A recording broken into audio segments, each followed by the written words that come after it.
Good evening, ladies and gentlemen. Welcome to the 2024 Carolina Beach Music Awards Hall of Fame induction ceremony, our 30th year of celebrating the best of Carolina beach music. First of all, we thank you for coming to our Hall of Fame inductions, but first of all, we got to thank our sponsors. Without them, we wouldn't be here. Hayes Jewelers of Lexington, North Carolina. Hayes has been with us since day one, 30 years, ladies and gentlemen. They just opened a brand new store in Lexington, North Carolina this week. Now, Bruce is in his 90s, but he said he won't be around for a long time. So he opened a brand new store. Go by and check it out up in Lexington. Of course, the Ocean Drive Beach and Golf Resort, always special to take care of us right here. 94.9 The Surf. Hey, enough said. Great radio station taking care of us. I'd like to thank Jeffrey and Leanne Zappin, some of our weekend sponsors this year. Charlie and Jackie Walton. One more Jackie McGee. She is here. Hi. I'd also like to thank our band sponsors, Industrial Battery and Charger from Charlotte, taking care of too much Sylvia. Wayne Troutman and Debbie Holt Green. Terry Moore, Ted Futrell, all these guys. Appreciate you taking care of Band of Oz for us. Our industry award sponsors, Specialized Concrete and Clearwater Solutions of West End, North Carolina. And of course, our Hall of Fame sponsors, Cypress Bend Winery, Tina Smith and the late Dan Smith. Unfortunately, the guy that owned Cypress Bend passed away a couple months ago, but we thank them for their support for several years. And also Dole and Linda Williams, thank you for helping out right here for the Hall of Fame induction. There's Dole back there. Stand up, Dole. Thank you. So helps us out every year. All right, before we get started, I'd like to introduce our executive board. If they're in the room, please stand up. First of all, Stan Ashley. Since I forgot him last year, I'll make sure he's in first this year. Andy Lucy. Andy's around support. Alan Brantley. Tommy James. There's Tommy right there. Butch Halpin. The great Donnie Trexler, ladies and gentlemen. Glad he's with us tonight. Abby Lee Carter. I don't know if Abby's here tonight or not. Freddie Tripp. Bo Gilbert, or all y'all know him as Bo the Web Guy. And also one of our at-large members who couldn't be here tonight, Mr. Jeff Schreiber. And also our SHAG coordinator, Ms. Judy Walters, couldn't be here tonight. But give them a round of applause for all the work they've done this year to keep this thing on track and going. And at this time, we're going to get the Hall of Fame induction started. I'm going to bring up the man that's got the plan. He's got the script. He's got it all. Ladies and gentlemen, please welcome Mr. Jim Schaefer. Thank you, Peter. Appreciate it. Boy, what a great turnout. We're so thrilled to see the room full tonight. Thank you so much. We appreciate y'all being here. The first couple awards are given posthumously, so I'm just going to give you a little background on some of these people that have been such a huge part of the music industry. Our first recipient is David Floyd, a great keyboard player, engineer, producer, and friend. David's talent and knowledge of music spanned over 5 decades as a career. He formed his first band, the Gaylords, in 1964. Afterwards was a founding member of the fabulous Flares. Good gracious, toured the region, won the state battle of the bands in 67, placed 4th in a nationwide competition in Boston. The Flares were invited to share the stage with such nationally recognized bands as the Brooklyn Bridge, the Spiral Staircase, Gary Lewis and the Playboys, the Monkees, Jay and the Americans, the list goes on and on. The Flares were very, very well respected in the business. Over the years, he played with the Counts, Eros, Brody's Down Home Cookin', the Moorhead Street Rhythm Section, the Winged Floyd Band, and the Good Life, among others. David's incredible ears led into engineering sessions during the 70s at Arthur Smith and the Reflection Studio in Charlotte, working with a whole bunch of different artists, from Johnny Cash to James Brown to Buddy Rich, the Glenn Miller Orchestra, Alison Krauss. He also worked at Reliable Music in Charlotte. If there's any musicians in here, when you went to Charlotte, you bought your stuff at Reliable Music. We all did. Also was one of the first in the region to embrace synthesizers and other emerging digital technology. In the beach music world, David worked with the K's, the Embers, the Shakers, chairman of the board, Oz, North Tower, many other solo artists as well. His credits in the gospel and country genre are extensive. After years of working in Charlotte and Nashville, David returned home to Gastonia. He reunited with the Fabulous Flares in 2011 as part of the first G-Town Sound reunion with James Bates and all of those great musicians from years and years ago in Gaston County. That's an annual show. Ladies and gentlemen, please give a round of applause, even though we lost him, to our first recipient tonight in the Carolina Beach Music Hall of Fame, David Floyd.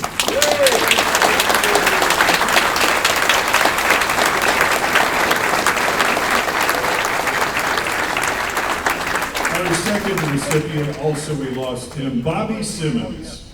Bobby started his musical journey, as many did, at an early age.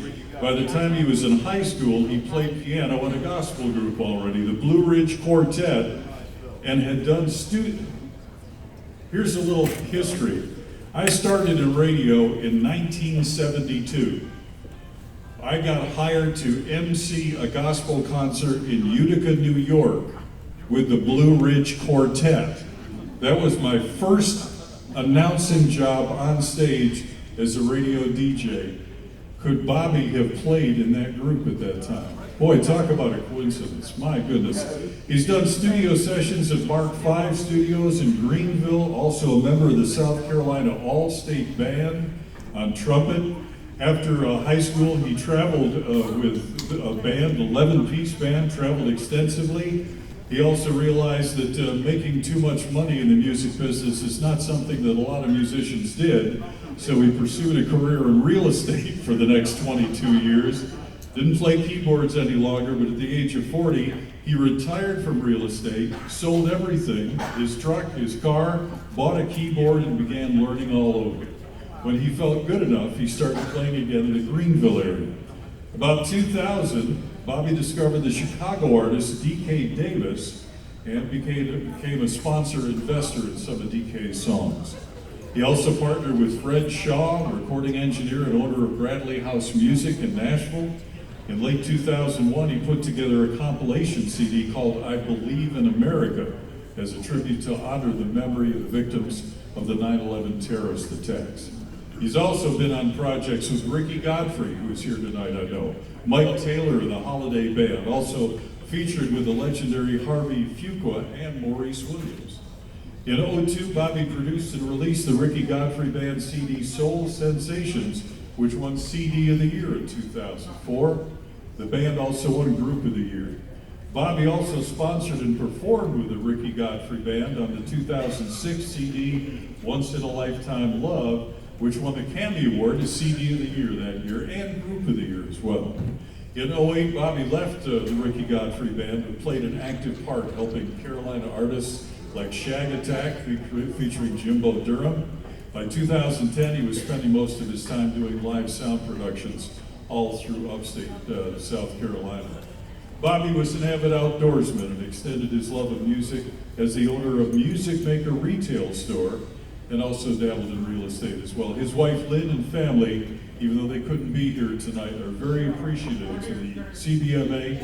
They are here? They are here. Would you like to come up and speak, say a word or two? Can I come with her? Come on, Ricky. We're thrilled that you're here. We're thrilled.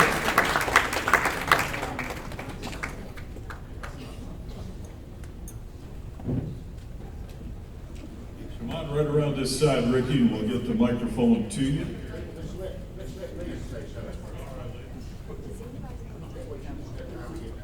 I'm not a speaker.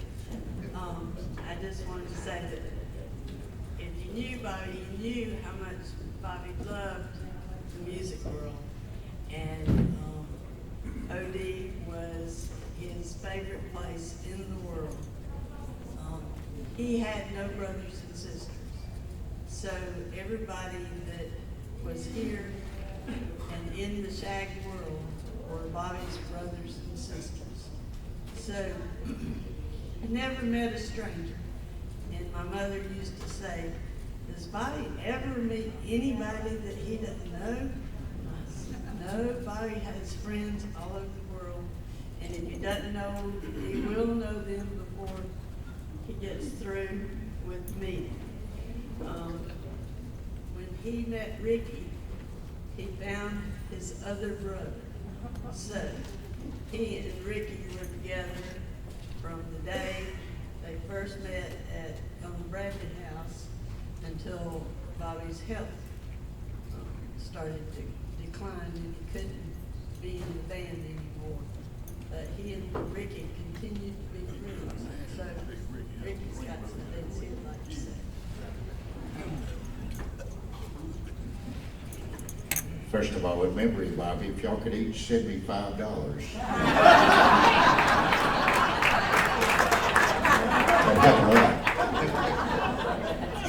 Well, before I get started, I swear I'm gonna try to keep this short. I was also a real close friend with David Floyd. We worked on a bunch of stuff together throughout the years, and he was quite a character. But I just wanted to mention it because it makes me feel like I'm really famous if I tell people that I really know David Floyd. But, Bobby's dream in life was to be in a good band. That's what he told me. He said, man, I just want to play live in a band where the musicians really care about the music and all that. And so when he met me, he said, man, can we form a band? I said, sure, but I live in Nashville. He said, well, I'll tell you this. He said, I can't pay for your bus tickets, but I'll pay for everything else. So it kind of worked into a great relationship. My weaknesses was his strengths, and his strengths were my weaknesses. Bobby knew how to really talk to people and sell the ideas, sell himself to people. And as a matter of fact, his main business partner throughout most of his real estate life is here tonight, Ernie Fortner. And Ernie, I don't know if could you stand up so people could just see you? Ernie Fortner, that was a big part of Bobby's life, and Bobby told me he learned so much from Ernie about how to treat employees. Sometimes you have to be hard on employees, and yes, sometimes you have to fire people when they don't act right. And Bobby didn't have no trouble with that. I mean, if you didn't, and Bobby felt like all he wanted for people to do is to play fair, be fair, and you could get along with him. That was pretty much his main thing. And to do your job. If you didn't do your job, Bobby didn't like that. And he also liked for people to try to keep their equipment clean. He was really into being clean. So whenever there was a time when we played one place, and this girl went around to get me some barbecue, and I got it all over my shirt, and I had to go on stage not knowing that. I guess I should have wore a bib that day or something. But Bobby really chewed that girl out. I felt sorry for her, you know. But he was really just into really trying to keep things at a professional level, and we had a great relationship. I love him. I'm always going to miss him, and he was very innovative. One of the things that Bobby did was when he discovered D.K. Davis and started sponsoring some of his songs, he said, well, why don't we make some soundtracks and take them around some of these clubs where the DJs play and see if they wouldn't mind that DK could sing along with his tracks. And a lot of the DJs at first were like, man, this is weird. I don't know if we want to do this.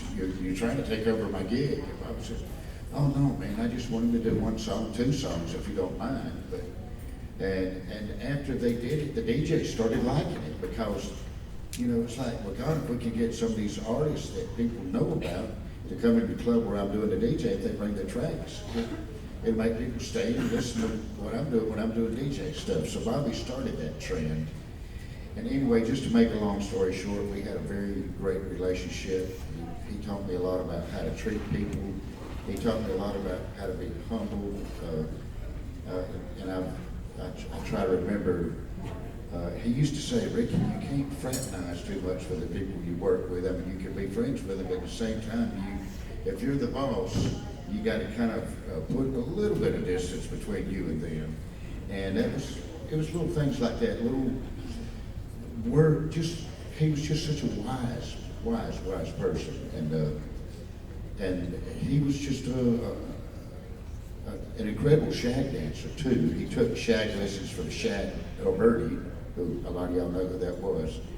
And Bobby knew all about different kinds of dancing, whether it be East Coast swing, West Coast swing, whip dancing, hand dancing, bop, several other dances I've never heard of. And what he really liked to do was to shag to, doing the East Coast swing stuff and shagging to Frank Sinatra things, where those tempos would be like 108, 109.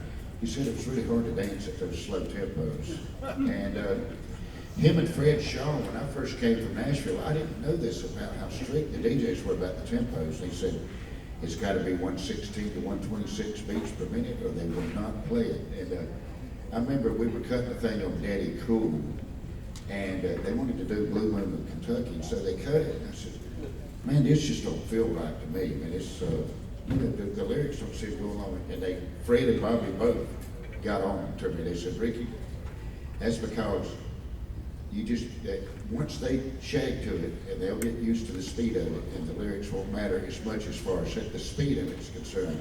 But they will not play it if it's not within that 116 to 126 beats per minute. So it was a valuable lesson to learn from both Bobby and Fred Shaw, and I thank them both for that.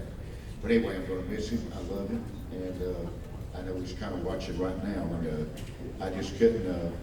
Well, before I go, I just want to say that this lady here, she was right there with Bobby. Whatever he asked her to do, she would do it. I stayed at their house so many times when the big folks started coming from Nashville. And one time when we were getting together and rehearsing, we had some pallets laid out on the floor. We actually slept on the floor one night, just a whole band. And Lynn said, well, if that's the way it's got to be, we'll do whatever it takes. And so Lynn was in there every step of the way with us as we began our journey in 2002. Went up through about the early fall of 2008, and I'll tell you what, it's an unbelievable and unforgettable experience. And I wouldn't miss this for the world. God bless y'all for putting Bobby into the Hall of Fame, because nobody could have deserved it any more than him, and nobody loved beach and shag music more than Bobby Simmons, y'all. Thank you so much.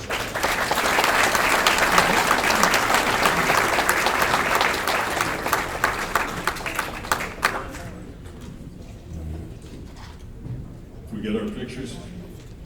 There you go. All right. Thank you so much. Our next inductee, great voice, great player, Pat Carpenter, the multifaceted career that Pat had began at age 14 as the drummer in his father's country band playing square dances. In '64, when he saw the Beatles on Ed Sullivan, like all of us, he gravitated from country to rock and popular music. His early career was a series of bands switching between guitar, drums, and singing, playing school dances all around Charlotte. One of the bands, the Diehards, even appeared on Kilgo's Canteen TV show. How many used to watch that? Boy, that was something you didn't miss back then. Pat's mother had to drive him, as all the guys in the band were too young. They didn't even have their driver's licenses. Pat's first professional band was Eros, a large band, horn band. Afterwards, he joined with Roger Branch in the Tempests. Shortly after high school, he joined the Catalinas for a short time. After recovering from a motorcycle accident, Pat helped form Crisis, a Southern rock top 40 band which opened for national acts, including the Allman Brothers, Fleetwood Mac, Rod Stewart, a bunch of others. He also founded a group called Feather. Pat spent time as the backup band for Cornell Gunther and the Coasters. Feather then changed their name to Dancing Machine, later rejoined the Tempests in '79 when they wrote the song The First One on the Beach. There's a classic. In '81, Pat was recruited along with 3 of his Tempest bandmates, including CBM Hall of Fame musician Tim Gordon, whom we inducted here last year, by the Poor Souls. Boy, what an amazing group that was when they ran successfully for 6 years, winning Beach Music Album of the Year in '82, inducted into the Hall of Fame. In '99, Pat earlier received the Cammy in '96 as engineer on Second Wind by the Breeze Band. For several years, he was part of Tripp and Carpenter. Freddie was mentioning that just a little while ago. The Pat Carpenter Band, the Legends of Beach, Carolina Breakers, and the Shakers as well. He's been a studio engineer, owner, producer for over 40 years with recording success on many regional and national charts. He had a #1 record for 18 weeks with the Carolina Breakers, Fell in Love Too Late. I play that pretty much every time I'm on for Johnny B. That's a great song. And his 2024 release, Dreaming, on the General Johnson tribute from Forevermore Records, currently going up the charts there as well. Pat's grateful to have survived many miles and stops along the way, and he's grateful as we induct Pat Carpenter in the Carolina Beach Music Academy Hall of Fame.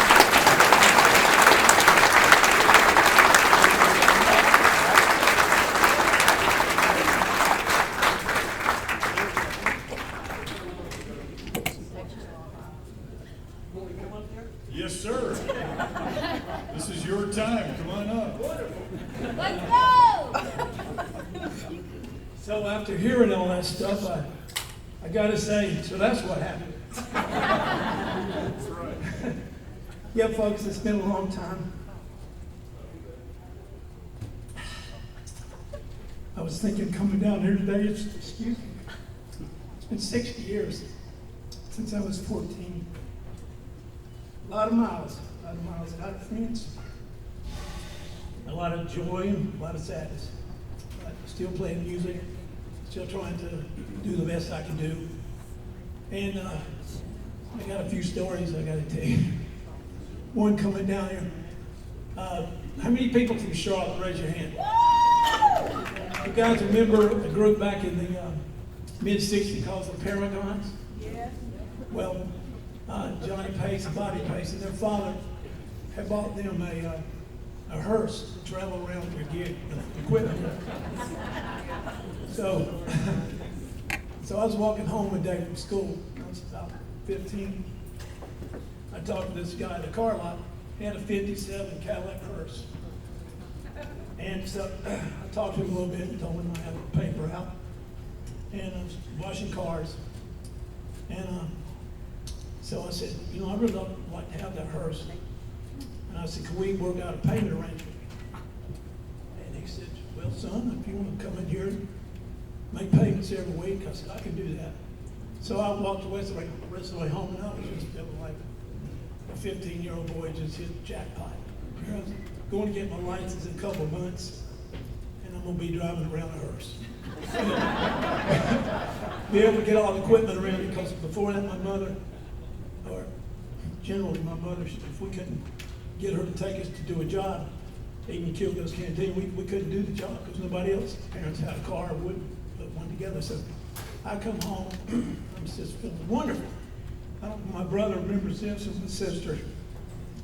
You remember this? So we was at dinner, and we're at dinner, my father comes in. I said, Dad, I made arrangements to get a car today. He said, you did? He said, yes, sir. I said, what kind of car is it? I thought for a minute, I said, it's a Cadillac. I said, yeah. What model is it? I said, it's 1957. I mean, what model car? It's a Cadillac. He said, how many doors does it have? I said, it's got 5. 5 doors on. What kind of damn car is it? And so I was, it's a hearse. Oh, hell no. So, true story, I was just dejected. About 2 months later, he knew I wanted to play bad, so I ended up with a 61 Ford station wagon, Woody. Red interior. I hated that car so bad. But thinking about it, you could get to the job and we could play some gigs with it. So we load up everything in the car and we take off. This is when I was 16, got my license. And I used to try to ride around town and blow that car up. 2-speed, I'd run it around wide open and you could not tear that car up. Enough about my first experience trying to get on the road, because, you know, everybody that's been in this business that went through a lot of cars, a lot of miles. I can't even begin to tell you how many miles I've been all across the United States playing different bands. Years, 60 years is a long time. And I'm still alive to tell about it.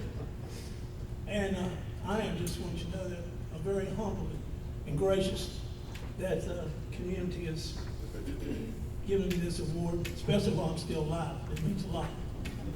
That's supposed to be funny.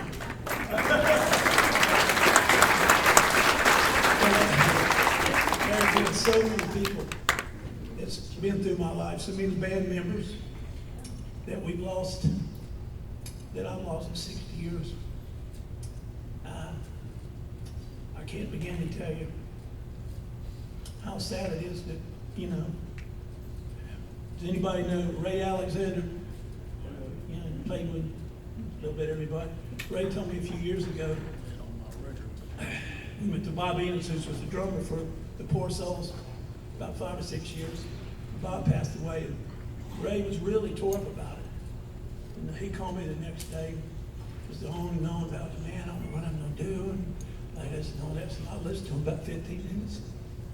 He was been drinking too, and Ray said, "Man, I just don't know what I'm gonna do. Bob's passed away and everything." Finally, he stopped. I said, "Well, Ray, let me tell you something.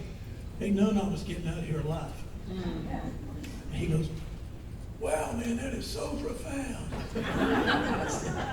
Best thing you do is get right with the Lord while you can. And having said that, I always want to thank the good Lord for letting me be here on this planet as long as He has. I'd like to thank my family, my brother and my sister. This table right here has been driven 5 or 6 hours to come down here and see this, and I truly thank them. My daughters, my grandkids, especially my wife, Miss Fonda K. Brooks Carpenter, she keeps telling me she's been my #1 fan since we were 20 years old. I have to say she is. Stand up, honey.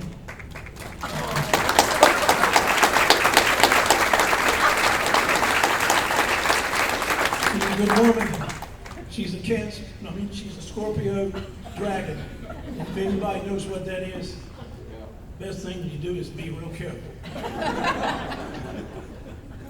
I don't know how to close this. Oh, I got to tell you one other story. Y'all getting bored? Make it short. So, in the 70s, I almost had a record deal with RCA Records. And before the ink could be signed, RCA fired the A&R department. Then in the 90s, this is after the Poor Soul, let's try and do some more records. And getting how the vice president of Motown Records called me one day and he said, "Pat," I talked to him a couple times. He said, "Pat, guess what I'm doing today?" I said, "I don't know." He said, "I'm riding around LA with your cassette tape in my convertible riding around LA." I said, "Wow, that's pretty cool." He said, "I just want you to know we're going to get you a record contract for Motown." I was going, "Wow, that's pretty incredible." Well, 2 weeks later, Sony or MCA bought them out. Don't miss it again. But now I'm working with Forevermore Records, Chris Beeler. I'm sure y'all know about Mr. Chris Beeler. And so we did a collaboration on this Dreaming song, and talked with Chris Tuesday night. And I called him up and said, I said, "Chris, it's Pat." He said, "Yeah, how you doing?" I said, "I'm all right." He said, "Congratulations." And I said, "What for?" He said, "Well, you're #1 on Eric Bowman's chart. You're #2 on John Hook's chart. And then 2 or 3 more charts is in the top 10. I said, "Well, that's great." I said, "Fantastic, really." He said, "Well, you have a career in the music business." That's supposed to be funny. I'm 74 years old. My days are winding down. But I am so grateful. Thank all of y'all for having the time.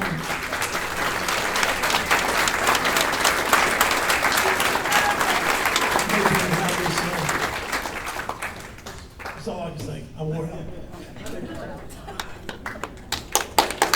Let's give Pat a big round of applause.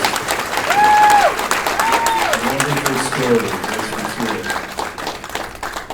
sure. Our next inductee is another one of those behind-the-scenes guys that is just as important as any member of any band or any performing musician or any artist. The guy that runs the soundboard. Because a guy that, or a girl that knows what he's doing can make a bad band sound almost listenable. But if they don't know what they're doing, they can make a great band sound horrible. John Brady is being inducted into the Carolina Beach Music Academy Hall of Fame. Grew up in Selma, started playing drums in the 8th grade. He moved to Greenville, where in '69 he joined his first real band, Black and White Soul, that was the house band at the legendary Buccaneer in Greenville, North Carolina. Anybody remember that club? Yeah, y'all did some bad things there, I can tell. That's some of the looks on your faces. John said of the band, he said, I couldn't get the drummer to quit, so I bought a rig and sort of learned how to play bass. This was a short-lived gig, even though he played drums for close to 25 years. In the early 70s, he started working with Ed Mann and Jeff Grimes in a group called Promise. After starving for a while with that group, they decided a 6-night-a-week Lounge Lizard gig might be better, and they got paid. He and Ed worked together over the next several years. John eventually ended up doing what I mentioned, being an audio engineer for the Fabulous Caves. This is where the seed for Cruz and Terry Gore was planted when that group started, and they continued right through the mid-'80s. When Cruz broke up, John decided to pursue his manufacturing interests, and he managed U.S. Case Company, and later Thoroughbred and Carolina Custom Case, that makes all the road cases that we all carry our equipment in, that work and play in bands. After a 13-year run with that, he retired from the travel. Then a short respite, he started working for the Band of Oz, and 13 years with the Band of Oz, making them sound great. He left them, took a break, he said, I want to get off the road, mixed for Blackwater for a couple of years before actually retiring for good. He now does an occasional fill-in job, including a couple of reunion shows this fall with one of his all-time favorite groups, Cream of Soul. John settled down in North Topsail Beach with his wife Jackie and their 2 beagles. John says, I don't miss the road, but I sorely miss the people. I miss all the great friends in the business and the amazing folks that we call beach music fans, many of whom are dear friends as well. John wants to extend a sincere thank you to the Carpenters, Mr. Worley, Butch Halpin, and everyone else on the executive board. After many years of wearing several different hats in the music business, he appreciates this honor and is looking forward to seeing everyone in November at the awards weekend. John Brady, where are you? Come up here, young man. Say a few words.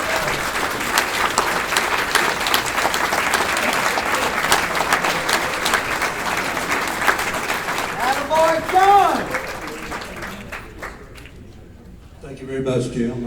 I wish I was that good off the cuff as Pat was, but I got to have some key notes here. But first off, hello, my friends. I've seen so many people I've not seen in such a long time. Such a pleasure. I'm going to start by thanking God for the reason I'm on this side of the ground. So many of my friends and family are not anymore, so I certainly will start there. I want to thank my amazing wife, Jackie. Without her, not only would I not be standing here, I wouldn't be standing at all. So I owe everything to her. My soulmate of some 40 years. So thank you, baby. I love you. As speaking of Jackie, she comes from Jacksonville, Florida, born and raised. In our early years together, she made a couple of observations I found interesting. That Terry Gore and I were working together at Time and Cruise, and of course Jackie got to know all of our band, as well as many of the other members and some of our, other bands we had friends with. First, she had no idea, as many people don't, what's involved in getting a band in and out of a venue and up and down the road. So she came to appreciate that. The other thing was, now I see why so many of the bands we saw in Florida come from North, South Carolina, and Virginia. Friends, I'm afraid we take this for granted. We all know so many folks that are extremely talented. We're so fortunate to live in a region rich with singers, top shelf singers, players, writers, arrangers, producers, engineers. I mean, all around us. I've never been anywhere else in the country that's like this. Speaking of which, to even be mentioned on the same program or in the same room as David Floyd and David Henson is an honor unto itself, because I'm here to tell you, these guys have done some beautiful work over the years. And maybe our most important component, thanks to the loyal fan base in this old beach music bag, and please keep supporting your local regional live bands, the DJs, and the crews that support them. Sincere thanks to all the CPMA folks. Mr. Worley, he's been so kind and gracious to me with many bands over many years, and I appreciate him very much. The Carpenter family, I'm thinking we probably would not be here without them tonight. My buddy Butch Halpin, truly one of the good guys. Thanks for your friendship, my old pal. Alan Brantley, hadn't seen him in a long time. My friend of some 50 years, Mr. Freddie Tripp. What a great guy, incredible talent. I'm proud to know you, brother. Do I miss waking up on the Band of Oz bus in my bunk in the middle of the night and not knowing what state I'm in? Hell no, I don't. I'm sorry, guys. Do I miss the greatest group of people I've ever encountered? The fans and friends surrounding beach music? Yes, every day, every day. Thank you all so much for this honor. God bless America.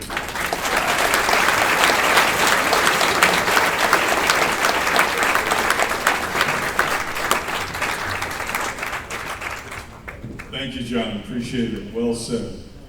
Our next inductee, Luke Vale, 75 graduate of East Carolina with a degree in history and a minor in sociology. If he had only stuck to that. But no, in music, off he went. Started his radio career in '77 as news director and news broadcaster at WFMC AM and WOKN FM in Goldsboro. After 2 years there, he started teaching and coaching at Aycock High School in Pikeville, North Carolina, where he taught social studies and coached women's and men's tennis and women's basketball. He amassed over 800 wins and 42 conference championships, including the '97 3A state championship for women's tennis. He continued to work part-time in radio while he was teaching school. At FMC, Luke met Steve Hardy, who already had his beach music show running on WRQR in Farmville. Luke spent several years working with Steve, playing music and beach music, nightclubs, and private parties. Luke served as a DJ playing beach music in 10 different nightclubs over a 40-year period. He started his own beach music show, the Sunday Night Beach Party at 102.3 in Goldsboro, working for Beasley Broadcast Group, which still owns a bunch of stations today.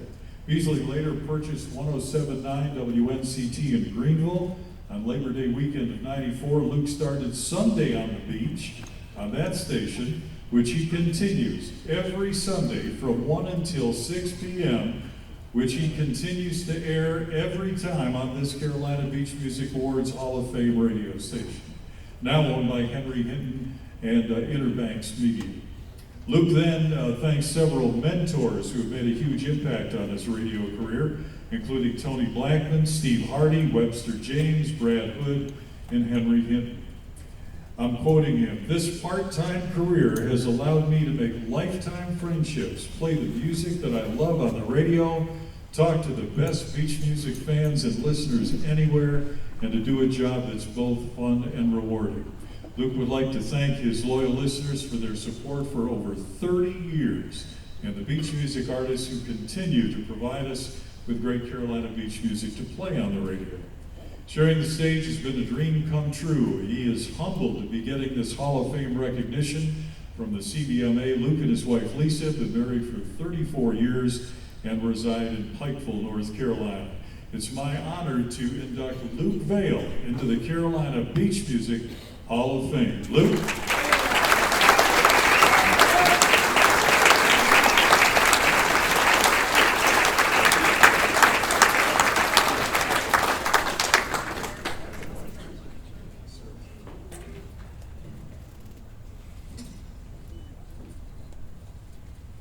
I am deeply humbled and honored to receive this Carolina Beach Music Award recognition tonight. Hall of Fame simply means you've been doing it a long time, right? But I've enjoyed it. I started out being a U.S. history teacher. I worked in radio full-time for 2 years in newscasting, and one thing leads to another. You never know what path the good Lord is going to lead you on, and I made some of the most awesome friends, many of whom are sitting in this building tonight, some of which will be on the stage later tonight performing, that I have really cherished the friendships for many, many years. Coaching and teaching was a great career. Mom and Dad always insisted that I use my degree from East Carolina. Said, you can always go back and work in radio. And so after 2 years in radio full-time, I decided, well, I'll go try this teaching thing and see how it works out. And it worked out really well, but they still wanted me to work part-time in radio. And one thing led to another. And as we've already heard, that I kind of started working with Steve Hardy, doing beach music. I always loved listening to beach music, but I never really envisioned if I'd ever play any or not. But I always really enjoyed it. And once I got into the beach music show, I found out, well, as much as you love coaching and teaching, this has got to be more fun than coming back home and reading AP US History essays until midnight. Even though I loved history, I love the beach music more. And all of these years, we have been all over the place, playing in nightclubs in several cities. But one of the things I want to say, special thanks to the Carpenter family, Butch, Freddie, everyone involved in the Carolina Beach Music Awards for all they do for this incredible industry. We all love it, and they help keep Carolina Beach music thriving. And if you have any doubt about it thriving, just simply look outside at the number of people that are in the OD Resort here tonight. They support Carolina Beach music, and my mentors, their guidance has been invaluable. And of course, I want to thank all of them, so many people. Henry Hinton, who owns Interbanks Media, has been a great supporter of Carolina Beach music and continues to do so. We thank him for that and all of the staff there. Also, I got to say special thanks to my incredible wife, Lisa, who has stood behind me for all these years, coaching basketball, tennis, and going everywhere. And leaving her every Sunday afternoon to go do Sunday on the beach on 107.9 WNCT. It's been my home for over 30 years.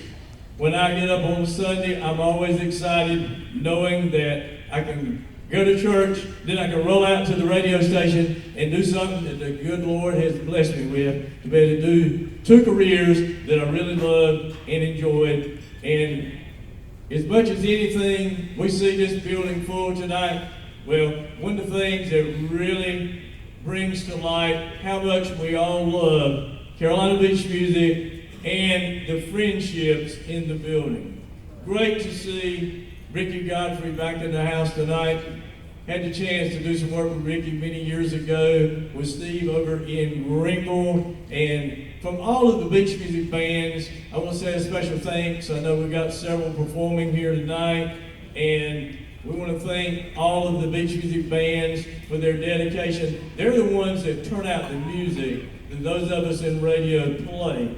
Without the beach music bands, the individual artists, and continuing to turn out quality music, we wouldn't have the industry that we have, the friendships or the fun that we all enjoy. So it's been a great ride, just simply awesome. As I look back and reflect back on it, I want to thank God for everything, because all things that are good come from the good Lord above. But teaching, coaching, radio, it's all been good. But I do have to say, my mom and dad would have been especially proud tonight, because they kind of accepted the fact over time my love for radio was real and big, and I did love school because I stuck with it for 31 and a half years, so it was all good. But nonetheless, it got more challenging as time went on, and radio is as much fun right now as it was the day I walked into the radio station for the first time.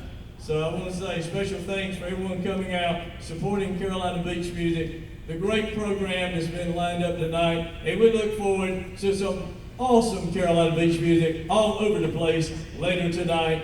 And special thanks for everyone coming out, and I really will cherish this award I'm getting tonight for the rest of my life, because this is a really special feeling that is really driving me to say that it's all been worthwhile, but you don't do it for the rewards, but it's for the friendships. The love that's in this building is real, and I thank you from the bottom of my heart.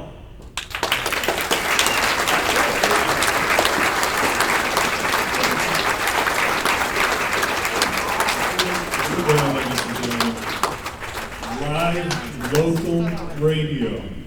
You hear me? Live local radio. That man right there. Because believe me, thank goodness it still does exist. Talking about live local radio, what an amazing segue I just made. Isn't that something?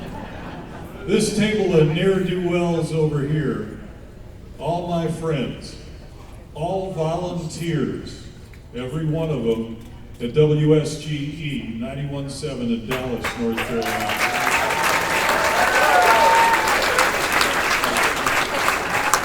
They are a live, local, nonprofit, public radio station that's owned by Gaston College. Gaston College, great little school, just outside of Gastonia in Dallas, North Carolina. Johnny B hooked me into volunteering there, 10 years ago? And I thank you every day. Well, it's because he said, I'm getting old, I just can't do this show every week. So once or twice a month I'll fill in for him, and I'm honored that you asked me. But the point being, with live local radio, it's a frequency of 91.7, it's what, 6,000 watts? 7,500 watts, thank you, Rick. And these frequencies, radio frequencies like NCT that Luke works at, the Federal Communications Commission isn't allowing any more frequencies. So it's not like you can go out and start a radio station. You have to buy one if you want to run a radio station. And I know that Gaston College has been offered multi-millions of dollars to sell that frequency for a commercial broadcaster, some big group, iHeartMedia or somebody like that. And they're not going to sell it. They're keeping this live local radio station, plays rock, rhythm, and blues. They're an NPR affiliate with a great news presence all around Charlotte. But Friday night till Sunday night, it's beach music, folks. It's beach music. They officially began broadcasting in 1980 in October. Beach music was first played on the station, as far as we can tell, around 1981, but didn't become really a format until 93. Got very popular very quickly and continues today. And the station reaches a range of counties around the Charlotte Metro in North and South Carolina, and also streams online. We were very, very fortunate to do that and open up our stream so a lot of people can tune in and listen at WSGE.org. Station always has relied very heavily on volunteers, very heavily to serve as its DJs, not just for the beach music, but for the rest of the week as well. There's a roster of 11 individuals right over there who commit portions of their weekend to presenting beach music, including Johnny B, who obviously you all know. We just recognized him last week for 30 years of volunteering at WSGE.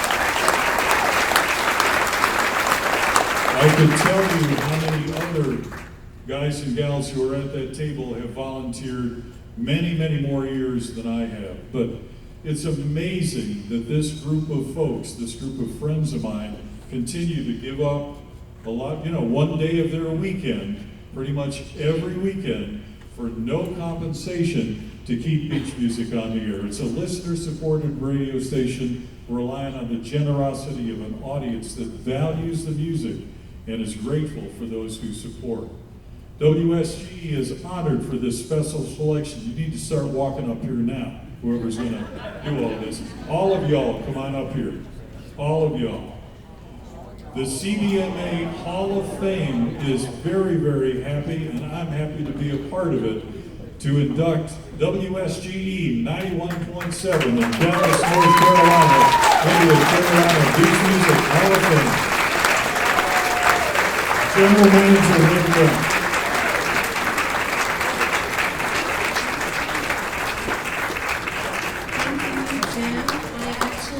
Spoke to a donor earlier today who said, "Oh, my favorite is Jim Schaefer." So all of our listeners have a favorite. I want to say thank you so much to everyone in this room. I have been with the station for 5 years and at the helm for about 6 months. So I take zero credit for any of this at all. It's a beautiful thing, radio. I think that beach music and radio kind of go together pretty naturally, because I don't know if anyone knows that feeling of going to the dial, flicking it on, hearing that song that you love so much, and it just doesn't happen the same way when you go to that app and stream what you want.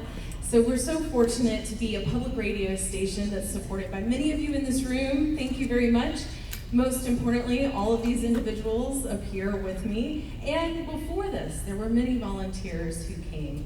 And I hope that as you're choosing your places to find your music these days, you continue to come to WSGE for now and for many years to come.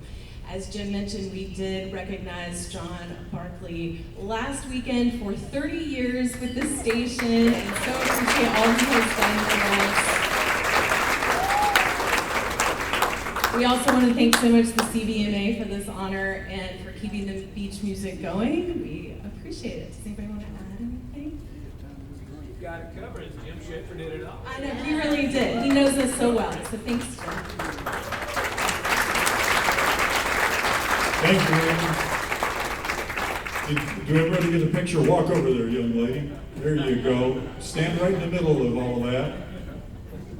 Just watch out for some of those old guys. Give a round of applause to my friends.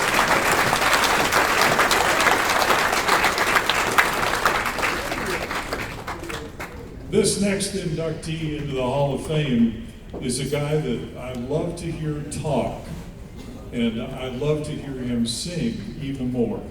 Clint Horton unwillingly launched his career at the age of 5 when his mother convinced him to sing a solo at church by promising him, if you sing this solo, you'll get a candy bar when we go home. It worked. He later joined the church choir, and to this day still sings in church choirs. While in high school, Clint and some of his friends formed a doo-wop group, which was known for their tight harmonies. The love from doo-wop followed him to college, where he joined a group called the Capels, which won several local competitions. He and another guy later formed an R&B band called the Spices, featuring Salt and Pepper. This was long before Salt and Pepper, just so you know. And they went all through the Carolinas, Georgia, and Virginia. At Elon College, Clint became the first vocalist for the University Jazz Band, which toured throughout the United States, Puerto Rico, and Europe. Their stops included Disney World, the New York Jazz Festival, as well as the Grand Ball for the Duke and Duchess of Luxembourg. Hey now, that's pretty good. During his career, Clint's performed with several local and regional artists, including the Monzas, Clear Smoke, Sleeping Booty, and the Lucius Wilson Band. He shared the stage with numerous national acts: the Four Tops, Jerry Butler, Classics 4, Joe Simon, Rufus and Carlos Thomas, Percy Sledge, the Coasters, Jackie Wilson, and many more. In 2006, Clint joined the Magnificence Band. They recently celebrated their 59th year as being a band. They continue to provide the greatest in classic soul, R&B, and beach music to a wide array of fans, and you're going to hear them here in a bit as well. Clint, very honored and humbled to be recognized and I'm waiting for Clint to come up here and talk so I can hear this voice. Clint Horton, give me a round of applause.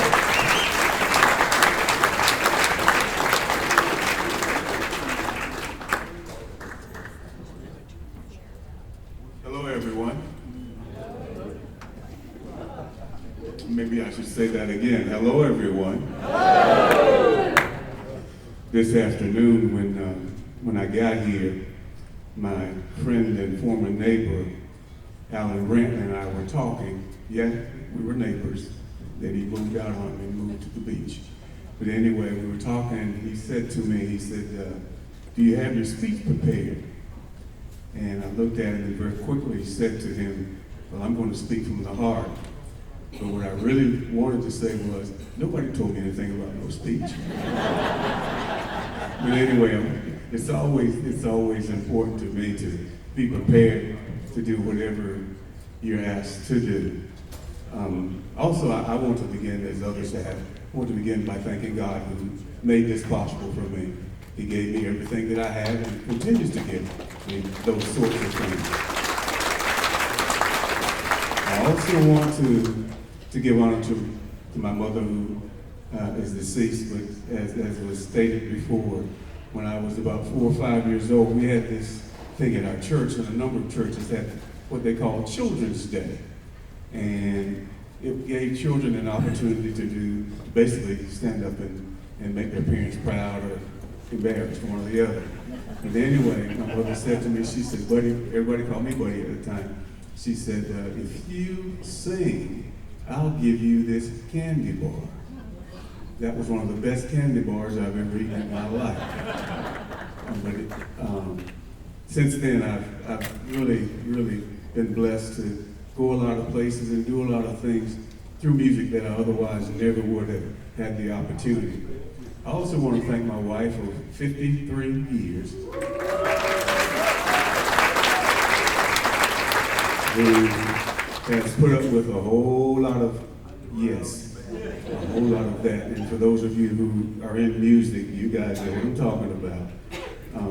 You know what the whole lot of is, because being on the road, and I was on the road for a while, and then she said to me after my second daughter was born, you got to do something, because I can't handle these two by myself. So I came off the road, but then after they got up to decent size, then we went back on the road, and I'm enjoying this thing called music more than I ever have in my life. And one of the reasons being, I think I have one of the best bands you ever want to hear anywhere. Now, I can tell you that I dearly love, and they'll know what I'm talking about. I dearly love my guys in the Band of Oz. You guys know that. I do. I love them dearly. As a matter of fact, a few years ago when they had lost their lead singer, and they were playing down here for, I think, the spring safari thing, and I went up and did a couple of songs with them. That week and for the next few weeks, I got texts, I got phone calls, I got messages. Are you going to be a Band of Oz? I just got all kinds. But I said to each one of them, I love those guys, but there's no way I'm going on the road to beat them. I can't take that kind of life. But we do enjoy each other. And again, with my wife, I need to say that on many occasions I've been asked, do you sing to your wife at night? And I always say, if you heard her sing, you wouldn't be asking me those questions. And for those of you who are going to remain here, you know that, as I said, I think I've got one of the best bands around. No disrespect to the Band of Oz, but I love those guys too. But if you stick around tonight, you may get to hear her sing as well. And I haven't said that to her. She's recording right now, so she can't say too much. Thank you for that. But again, I want to thank Alan Brantley and the committee for even considering me. It was not something that I was looking for, not looking forward to, but I'm so blessed and feel so honored to be here with you this evening. Stick around for some good music. I hope you do. There's lots of music. There's one person here, and I won't call his name, but he has said to me that if I sing tonight, he will play, because he hadn't played in several weeks now. And I won't call any names, but anyway. So we're going to see if we can make that happen as well. Again, enough talking from me. Thank you so very, very much, and be blessed.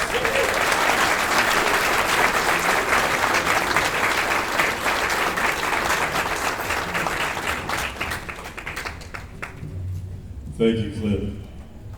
There are a lot of people that we see in the beach music genre who sing, but there are very few people who sing effortlessly, and he's one of them, right there. Yeah, so stick around for the magnificent sound. I know what I wanted to mention. Sunday, everybody's going to the Sunday show at the Alabama Theater, right? Yes, you are. Yeah, it's going to be a great time. We got an amazing show planned for you Sunday. One of our guest artists that's going to be there, Eugene Hideaway Bridges. Where are you, my friend? Stand up. Back there. He just flew in from Perth, Australia to do the show Sunday. And boy, are your arms tired, right? That's amazing. Thank you, Eugene. We're thrilled that you're here. Absolutely thrilled. Thank you. Our final inductee tonight, J.K. Lofton, homegrown Carolina guy from Kinston. A big music background, over 5 decades, playing guitar, singing, and performing with all sorts of different bands. 30 years, the last 30 years primarily with Carolina Beach Music. He also is a very talented engineer and producer, recording and producing many beach music artists at his Cape Fear studio in Wilmington. Started out at 13 with the Creations, playing all over the East Coast with the Atlantic Coast Show, recorded his first album at 14 at Arthur Smith Studios in Charlotte. I remember you could walk into that place and there was a smell in that studio. You remember that, Rick Lee? You'd walk into that studio and it just smelled of hit music. They performed at the Williams Lake and Cecil Corbett's Beach Club back then. From 69 to 71, J.K. was a member of the Soul Stations and Medusa with Bill Lyerly. In the early 70s, he formed Pegasus, which had a 5-year run on the Southeast College circuit. They reunited in 78 for another 3-year run. Also, he was with North State and as a duo, Lon and Lofton, for 7 years. In the 90s, he became an award-winning association with Heart and Soul, the Craig Woolard Band, Mark Robertson Breeze, Gary Lauder at Smokin' Hot, Steve Owens in Summertime. He's also been a substitute player with the Embers, Band of Oz, Legends of Beach, Blackwater, North Tower, and many others. Been a big part as an engineer, producer, and guitar player on a bunch of great chart hit records, including for my friend Billy Scott, Paul Craver, Clifford Curry, Rhonda McDaniel, Terry Gore, Marsha Morgan, Sylvia Johns Ritchie, Feature Attraction Band, the I-42 Band, as well as a bunch of great other artists, including compilations for the late Judy Collins as well. Jay Cantor is honored and humbled to be recognized. Come on up, ladies and gentlemen. Let's give a big round of applause to a very talented man, J.K. Lofton.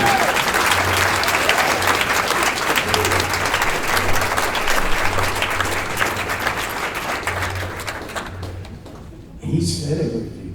I don't know what else to say now. All my stories were going to be related to what he mentioned, but it started out, I was 11 years old, watching late night TV with my dad on a Thursday night.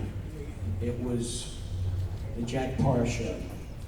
It was in November of 1963. And the Beatles were on there.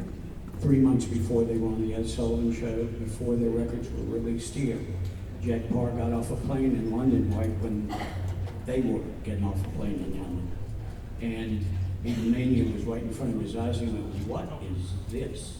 And he hired a camera crew and they followed him around for a couple of weeks and came back and told everybody in America about it. And I remember the thing I thought at 11 years old was, that looks like a really cool thing to be doing. And so a few months later, my dad, who was an opera singer, it's not a normal rock and roll beach music combination. He was a classical singer. He went to school in New York, Manhattan School of Music, had a master's degree, And 2 weeks before I was born, he moved back to Kinston, North Carolina, because that's what he had to do. And he didn't ever get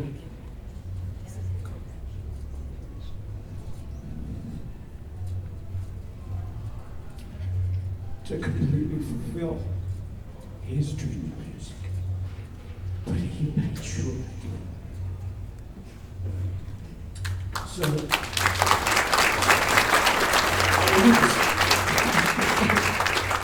I didn't expect that to get like that. I've told that other people that before, but they never did quite that. He wanted to listen to the Metropolitan Radio broadcast on PBS, which is live every Saturday.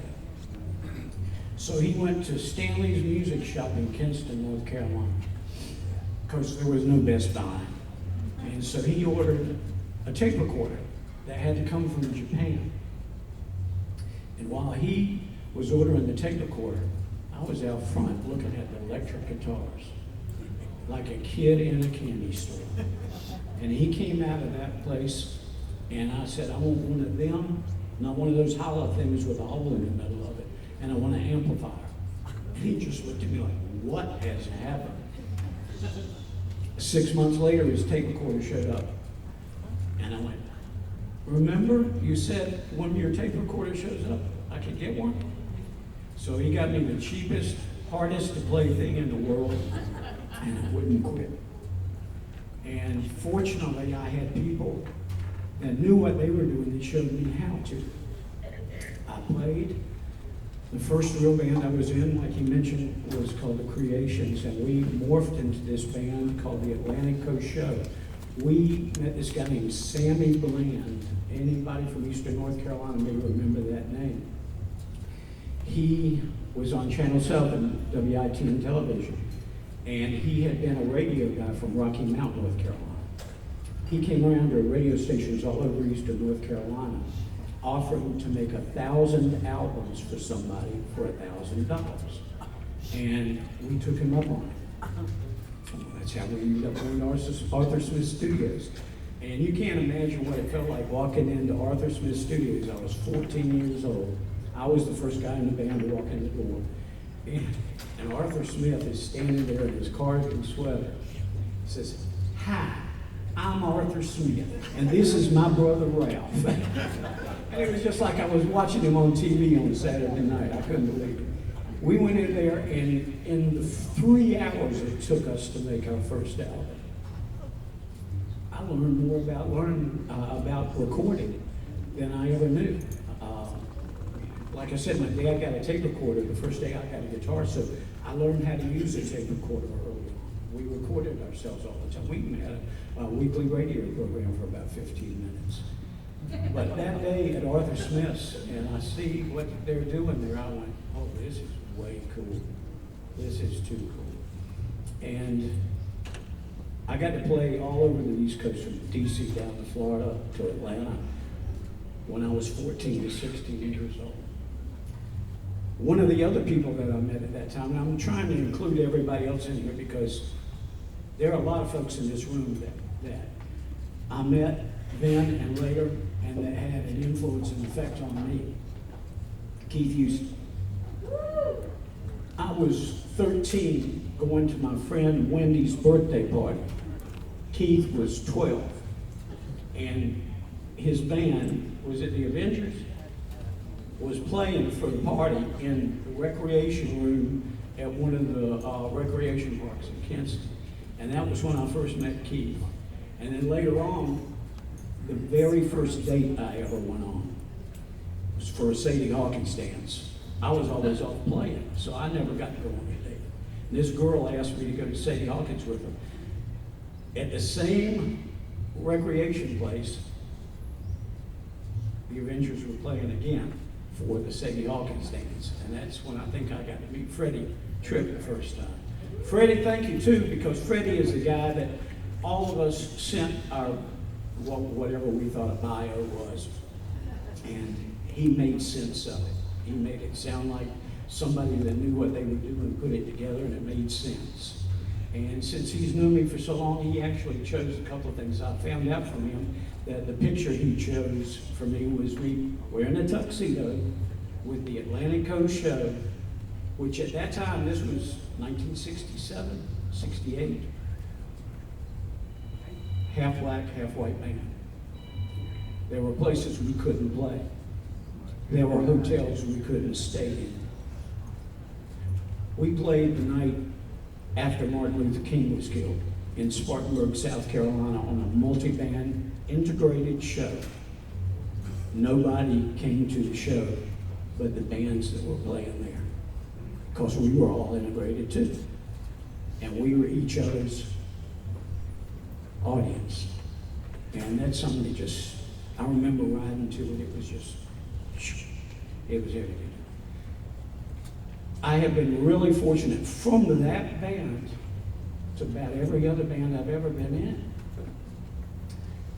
to play with people that were better than me, that could teach me something, that can make me better than I had been before. Heart and Soul from Wilmington was the band that really we decided conscientiously to focus on beach music. We thought this is a group of people that have an organized appreciation of what they do. They get together, they have events, they have organizations, they even have radio stations that will play their stuff. Who else does that? Especially for anybody but, Beyonce or Taylor Swift or, So we thought we would give it a shot. So I recorded the first album for the group. We took it to Judy Collins. She passed it around to everybody, and all of a sudden we started getting attention. We got, what was it called now? It wasn't Rising Star, it was Best New Artist of 2000 with our first shot at it.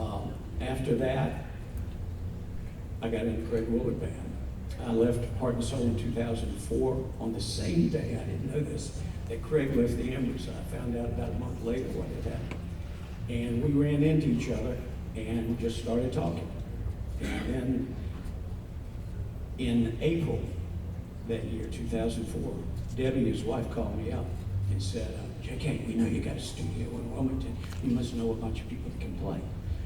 We promised little Craig, his son, who was going to UNCW, that he would have a band for their last party for his fraternity. Can you put one together? I said, when is it?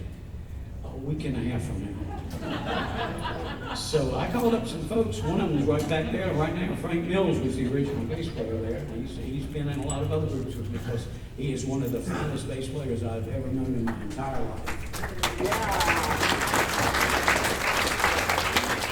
And we put together a band and we played. And as soon as we got through that day, he said, I can't give y'all any money because I'm not getting any money.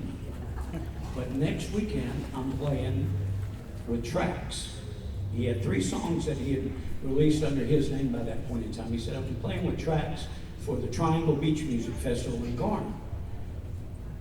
Would y'all come and play? And we looked at each other and said, sure. So we went up there.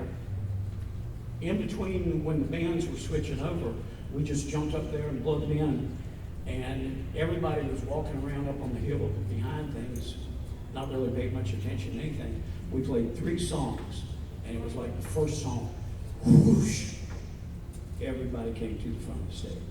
And the next day, Big John Ruth was having a Name That Band contest on his radio show. That was how all that stuff started happening. And I learned more in 4 years of working with him than I had any other time about excellence in what you do. How you make sure you do it right, you do it better than you had. You learn what you got to learn to be better. I want to mention somebody else that he mentioned, Judy Collins. I've been really extraordinarily fortunate. When Heart and Soul did our first album, She helped me with that. She helped us get it out. Right after it was over with and she saw what was going on, she called me up. She had released, at that time, one compilation album. And she called me up and asked me if I would be interested in helping her put together an extra. I said, sure. So she and Jay Spell, blind keyboard player from Spivey's Corner, North Carolina, that went to school for the blind with Ronnie Millsap and has played with everybody in the world that you can imagine. He played with Jimmy Buffett when Jimmy Buffett was filling Coliseums. He played with John Mayall from England, the blues man. He played with the Tractors. When you hear, what was the first song by the Tower of Power? So Very Hard to Say. Yeah. He's the piano in that song. Because they didn't have a keyboard player. And he was working for Steve Cropper from Booker T and the MGs as his studio musician. Jay and Judy taught me more about music and recording. And Judy I used to love her because she listened to a song and she'd close her eyes when she was listening to what we had done. And I said, what are you doing? She says, I'm dancing in my head. Because she taught shag lessons, she judged shag lessons, she grew up right down the street. She knew as much or more about it than anybody I'll ever know. And she shared everything she knew with me without any problems whatsoever. And I will never be able to thank her enough. I tried to before she went away. Steve Owens is somebody else that helped me a whole lot. He called me up after I hadn't done anything for a while. I filled in with him. Their guitar player had leukemia for a while, and I played with him for a few months. And after he had done his time in the band, after the first years afterwards, Steve called me up one day and said, man, can you come play with us? And what I found out then, and times that I played with the band of Oz 3 or 4 times. I played with the Andrews 3 or 4 times. I played with the Legends of Beach, all these other folks. And the only way I could do that was by having played with really good musicians that showed me how to do it and played on enough records or engineered enough records for people that everybody liked. I was there the day that Billy Scott came in to sing My Kind of Girl. And I had never personally met Billy before then. I'd seen them play in Chapel Hill on Fraternity Court in 1968. And I had never met him. And he came in, y'all don't know this, this is great, this is one of the best stories, and then I won't say anymore. He walked in the door and it was just me and Judy. Jay wasn't there that day. And he walked in and Judy, and she said, Judy, I have no idea how to sing this song. Because it was a Frank Sinatra kind of swingy, slow kind of song. And Billy was like Mr. High Energy, California, you know. He just was Mr. Performance, electricity. And so Judy and I sat there with him in 4 hours. We got him to do that kind of stuff. And the rest is history. That was the song that turned the whole rest of his career around from that point on until he passed away from us. And I just remember being there, watching and listening. And he and I talked about the bands I grew up in, and he talked about being in bands at the same time that were very similar. And we made a connection. It was so cool. I have met many folks through beach music. And the one thing that I miss now that I'm not on the road all the time, though I'm glad I am with my wife. We've been married for 4 years, and she never got to see me gone as much as she would have if she'd been around me earlier. But I do miss, no matter where you go, when you play beach music, you're always going to see somebody you know that you don't just know. They're your friend. You can be 2 states away, 3 states away. You can be right down the road, and you're gonna run into somebody. And that makes you feel like that what you did all that time, all those nights you go back and got home at 6 o'clock in the morning, or 7 or 8, and then had to get up at 10 and go do it again. It was all worth it. And it has been, and I appreciate y'all being here and inviting me to be here as part of the celebration of all of the people. Oh, one other thing. David Floyd was a genius. Y'all don't know who he is. Most of you don't know who he is or what he did. A lot of the records that you've heard and loved by bands or singers, he did all the music. All of it. And he sounded like 10 of the best musicians you ever heard. He was amazing. I just want y'all to know who he really was. And in 1984, when I was first really getting into recording hard, this thing called MIDI came out, Musical Instrument Digital Interface. It's how you hook a synthesizer or a drum machine into a computer, and all of a sudden, that's what generated all the 80s dance music that you heard. I walked into Reliable Music, and David Floyd was at the keyboards section.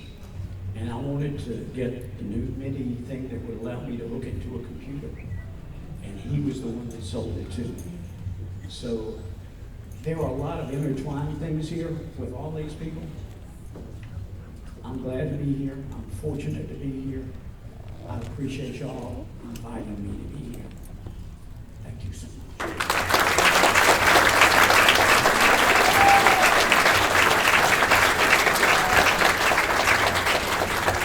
Thank you, JK. We appreciate that very much. So let me call up here right now Julian B. Fowler, who is going to speak a little bit about our next presentation. Not a little bit. Just a little bit.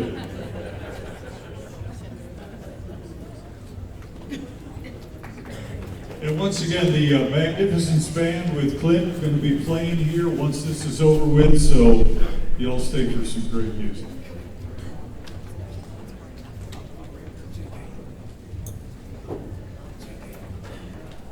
Little did we know in the mid-60s that a young man from the Kinston area of North Carolina would take some guitar lessons from Ben Greenville's Bill Lowry.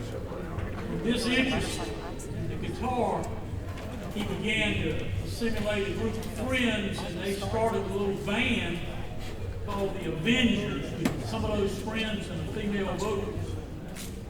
Once the group got started and the families got together and the families supported and the parents supported the band and allowed them to continue, this band got started in a big way and changed their name to the Band of Oz. From that, this gentleman named Keith Houston hired Chuck French, and then later in 1976 or 75, he hired a drummer named David Hicks. And the core group of Houston, Hicks, and French made what has now become the Band of Oz, a mainstay in beach music since 1967. Let's give them a warm round of applause.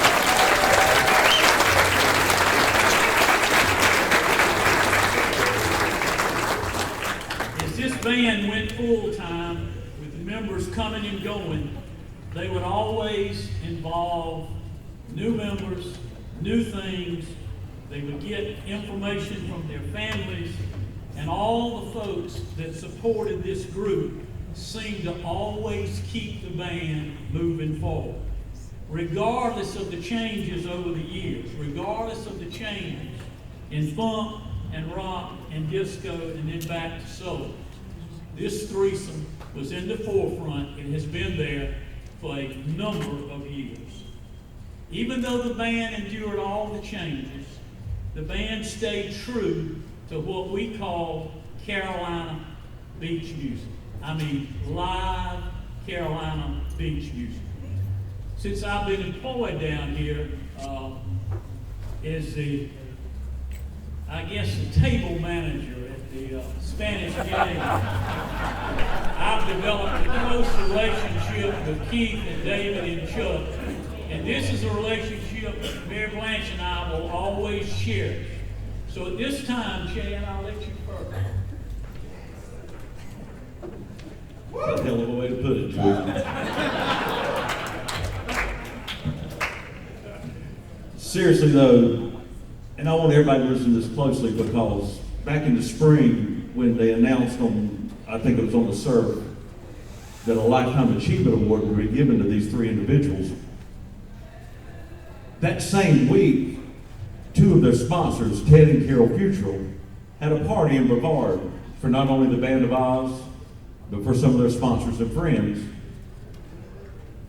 And this, I'm gonna call it a poster, but it's really a lot more special than that. There were 3 of them made, and that night, before the band played, they presented this to Keith and Chuck and David. But more importantly, Ted Futrell wrote something, and Carol tweaked it a little bit, because this situation tonight is not about 3 guys that's just been playing music and kept a band together for a long time. It's about a family that they've created called the Band of Oz family. And what they wrote and what they presented to them, I'd like to ask Carol to come up here, and Ted, if you don't mind as well. And I'd like her to read what she wrote that has only been read one time, and that was in Brevard, and it was to those 3 individuals that we're going to recognize in just a second.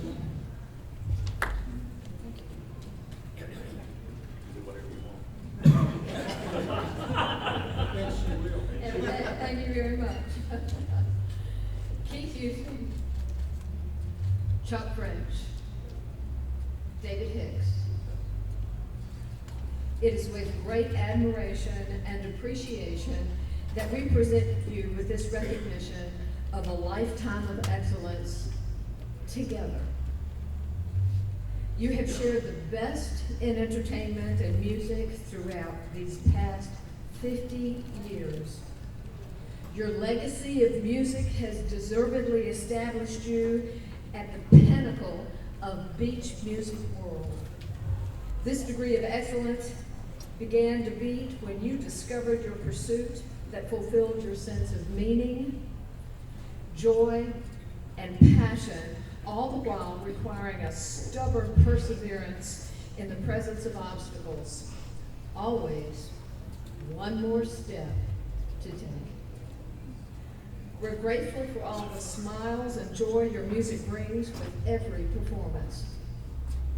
We especially treasure the wonderful friendships created with you and the Band of Oz family.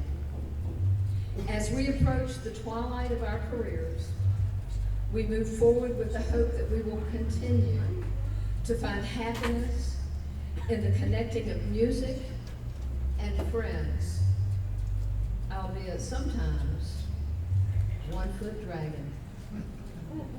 Thank you for including us in your journey.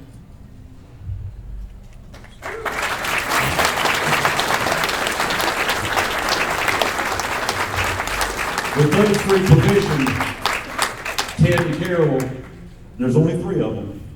Now there's 4.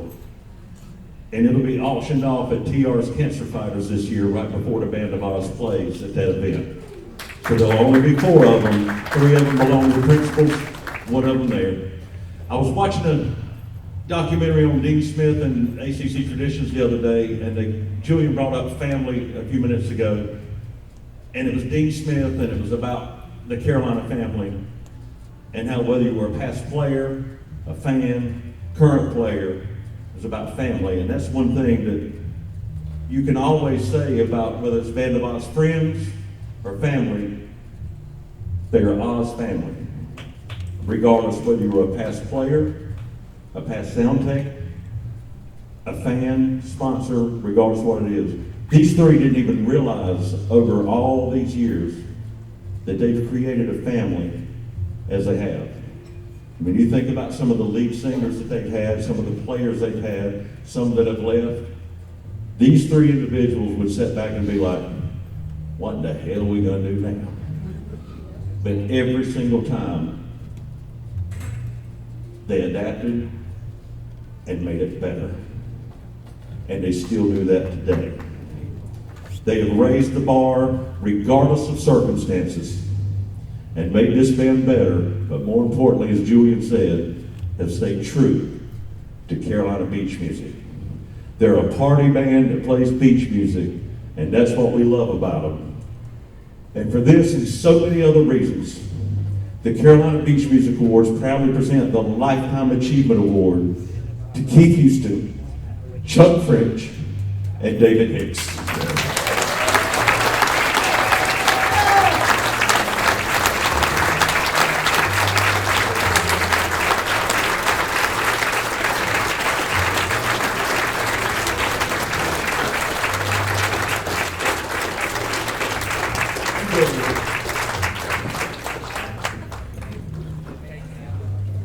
Peter, you just stay there. She's gonna say.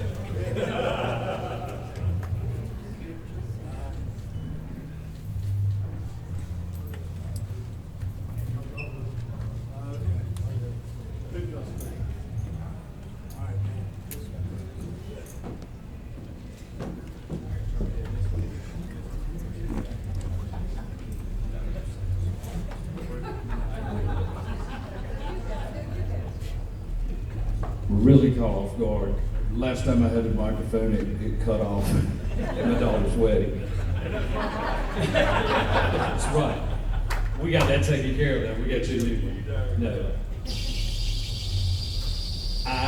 We would like to thank everybody, and we really appreciate the support that we've had for all these years.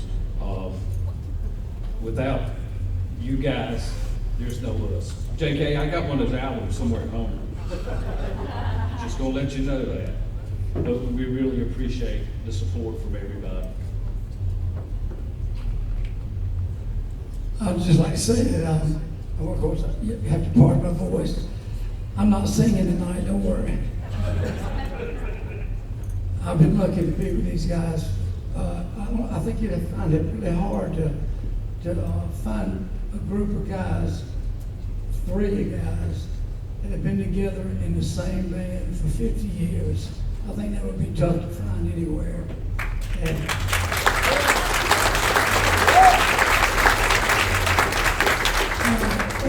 the band of us, we've had a hell of a ride. And this lifetime thing doesn't mean it's over. We got a lot more to do. And I'm coming back.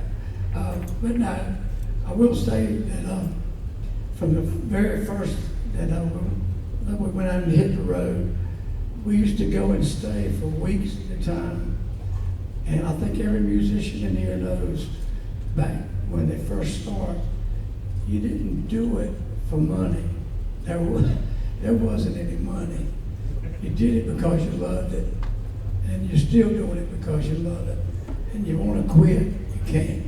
But I can tell you this, we had a heck of a time out there. Now, like I said, we didn't make a lot of money. We had 11 guys. We rent 2 hotel rooms.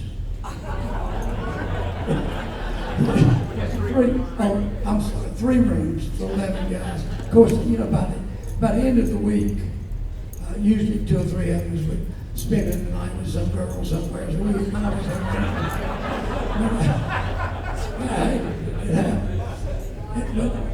But we played weeks at a time. Sunday was our travel day.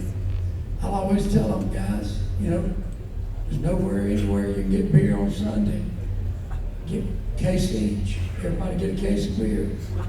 And we still ran out. You would not believe some of the places. Chuck and Keith can tell you some of the places that we had to find beer on Sundays.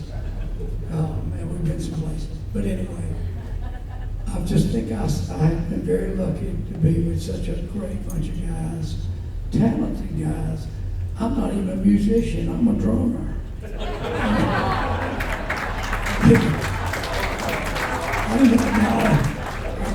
I've been told that's what drummers aren't musicians. But I've been surrounded by some very talented people. And we've had, like I said, a long run. And I hope it keeps on. And we three are long gone. I think the Band of Oz will still be here. And I hope that Academy folks didn't get together and sit around and think, you know, Keith and David and Chuck are looking mighty rough. We better give them something now. Boy, that's what it was. They're looking pretty sad. I believe we better go ahead and give them an award right now. Thank you so much.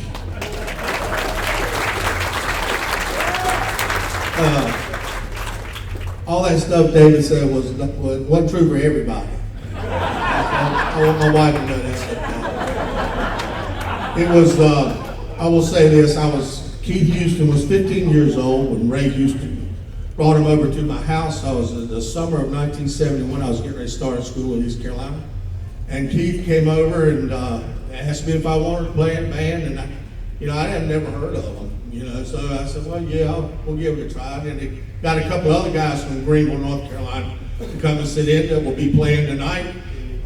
Gary Warren and with this group called the Special Occasion Band, and also we got Jim Heinreich and Randy Hignite, who are former Band of Oz members from Greenville. They're playing Hodos tonight with Mighty Saints of Soul. So I was just a kid, but it was probably, I think back on it, and I think, things work out in your life for a reason. And I think God blessed me that day when Keith and Ray came over to my house. And I want to thank Keith for everything that he's done for me. And I also want to say, all these people in here, especially the musicians, playing music that's great. It's fun. You meet people, you get to drink while you're playing. So it's all good. But I will tell you this, every musician that's in here knows that the music is the best part of it, but the business is the part that keeps you playing. And so I will tell you this, there's none better than Mr. David Hicks right here. He knows the music business and has kept this band working for over 50 years. He's a genius, I'm telling you right now. He could sell a date book to a hermit. This man is good. But I want to thank all the guys at CBMA for this award, and thank you guys so much, especially for all the people that have supported the band, and also the people who support beach music. Keep it going, guys, because we need to do this at least maybe, I don't know how many days, 20 more years, something like that. And it'll cut me off. Anyway, thank you guys so much. Come see us tonight and buy your beer. Come on.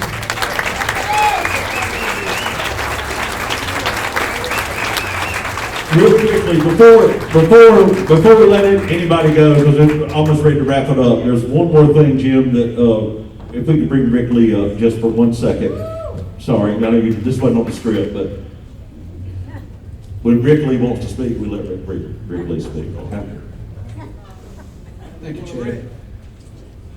One more nice hand for the Band of Oz. They've done a lot for us. Thank you, guys.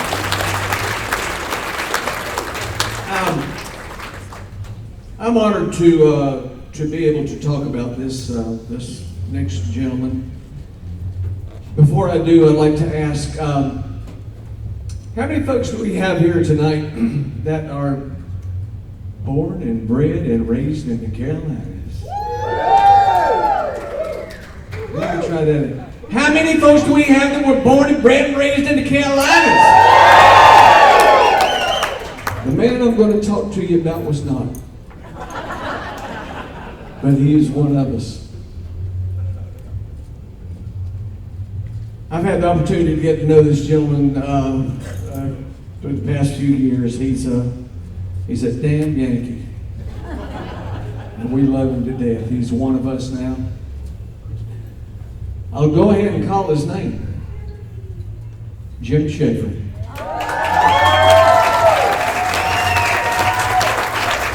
Jim has no idea this was going on there. The board put this together. The Lifetime Achievement Award for a damn Yankee in Carolina. Here's the thing about it, folks. So we were talking just a second ago how we all love the music. As musicians, as you folks who are listeners and supporters, that's what brings us all together. And that's what brought Jim and myself together. It was the music.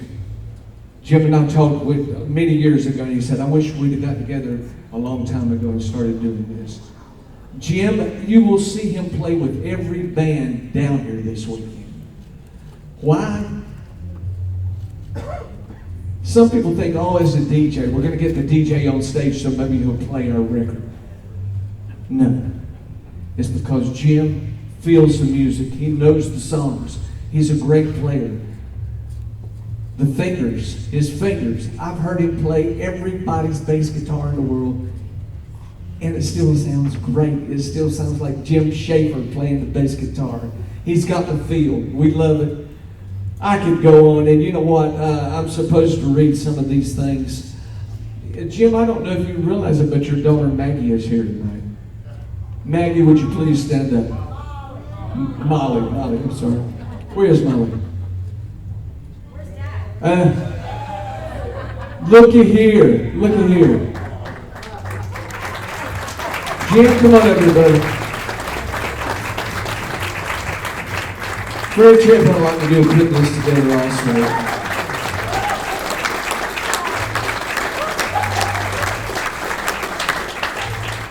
Jim has done so much community work that when I introduce him, when he comes up to play with the Too Much Sylvia Band, I just can't say enough.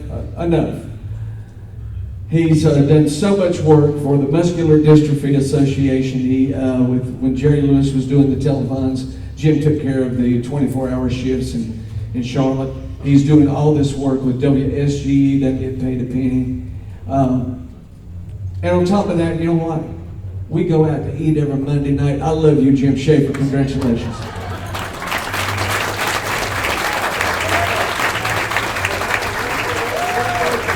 One more thing. Let me hand this to you, because one of Jim's things is when he comes in with Too Much Sylvia, he says, I always enjoy looking at Rick Lee when we give him an award. Let's all look at Jim Schaefer when I give him this.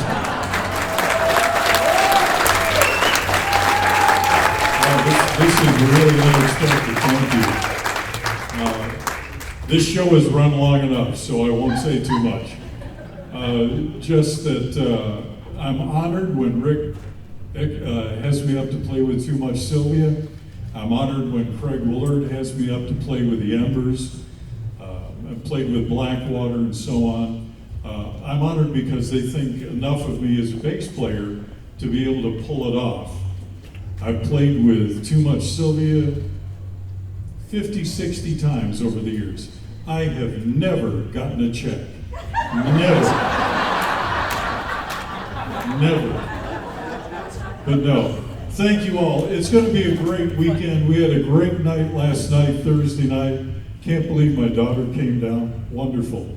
Thank you so much. It's a real honor. Long live Carolina Beach Music, and thank you for coming tonight.